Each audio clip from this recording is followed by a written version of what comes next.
తెలంగాణ ప్రభుత్వం ప్రతిష్టాత్మకంగా చేపడుతున్న భారత్ ఫ్యూచర్ సిటీ నిర్మాణానికి సంబంధించి తుది మాస్టర్ ప్లాన్ దాదాపు పూర్తయింది.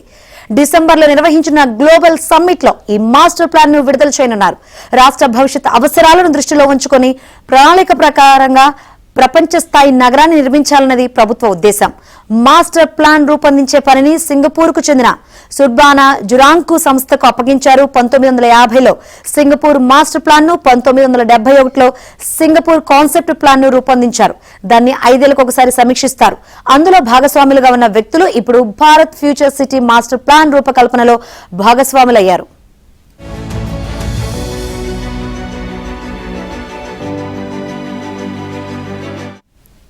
ఫార్చ్యూన్ 500 కంపెనీలు భారత్ లో పెట్టుబడులు పెట్టాలనుకుంటే తెలంగాణ మొదటి చాయిస్ అయ్యేలా ఫ్యూచర్ సిటీని తీర్చిదిద్దుతారు.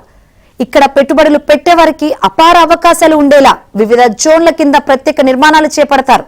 దేశంలో పారిశ్రామికంగా ఇది వరకు నిర్మించిన సిటీలు, హబ్లు అన్ని 500 ఎకరాల్లోనే ఉన్నాయని, ఫ్యూచర్ సిటీ ఏకంగా 30,000 ఎకరాల్లో రూపొందుతుందని సీఎం రేవంత్ రెడ్డి ఇటీవల ఒక సదస్సులో గుర్తు చేశారు. ఫ్యూచర్ సిటీని ఏఐ సిటీ, హెల్త్ సిటీ, నివాస ప్రాంతాలు, educational hub, entertainment district, cooling systems తో కూడిన గ్రీన్ ఫార్మా హబ్, డేటా సెంటర్లు, జీసీసీల ఏర్పాటుకు అనుగుణంగా తీర్చిదిద్దుతారు.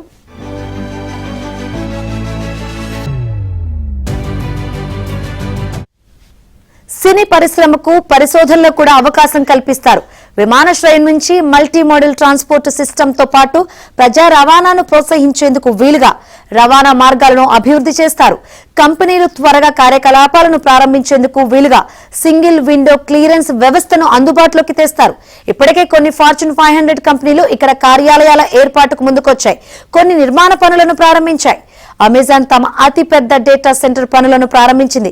లైఫ్ సైన్సెస్ హబ్ కోసం నాగార్జున సాగర్ రోడ్డు నుంచి ప్రత్యేక రోడ్డు నిర్మాణ పనులు వేగంగా జరుగుతున్నాయి. త్వరలోనే ఈ ప్రాంతంలో పలు అంతర్జాతీయ కంపెనీలు శంకుస్థాపనలు జరిగే అవకాశం ఉందని చెబుతున్నారు.